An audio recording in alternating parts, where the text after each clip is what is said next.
Huawei banned from USA. Why, how, and its implication on Huawei users worldwide.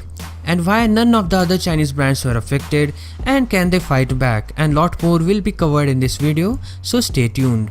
Huawei does not just make smartphones, it is also a gigantic networking equipment manufacturer which was thought by the Trump administration as being spying and sharing sensitive information with China.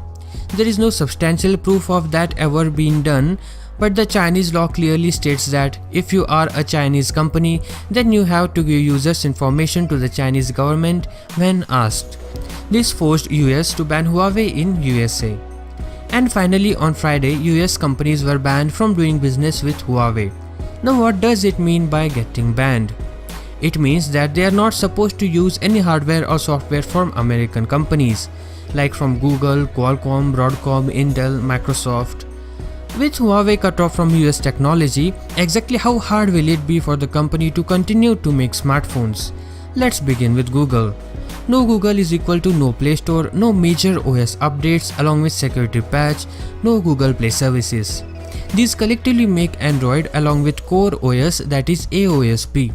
AOSP is open source and can be used by anyone, but without Google services, it's nearly impossible to use. Unlike in China where they don't use Google and have their own Play Store and all, so it's not that big of an issue for them in China. But worldwide it's a huge problem. Huawei is also said to be developing its own operating system for smartphones and computers in case the company can't use Google's Android or Microsoft's Windows. But there is no place for another OS in the market right now. So if you are currently using a device from this manufacturer, then you can use Play Store and Google Play services, but you will not get any future Android update. What about future Huawei smartphones? No, future Huawei devices cannot be loaded with Google Play Store and Google services.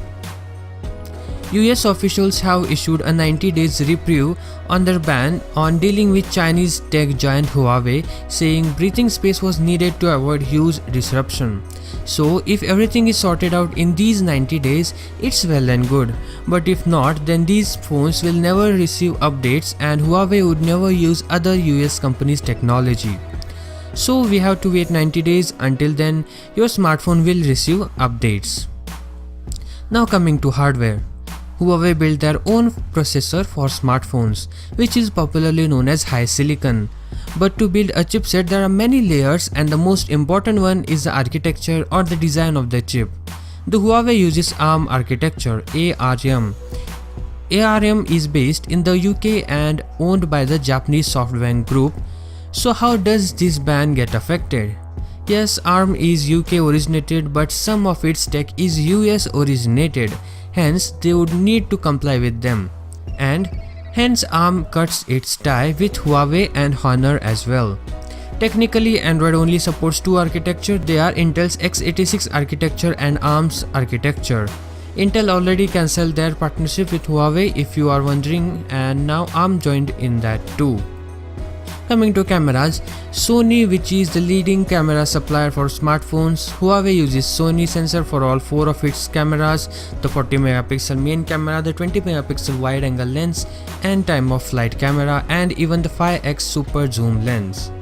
Mostly hardware like glass protection and other hardware can be accessed from anywhere, but it's the software that poses real problem.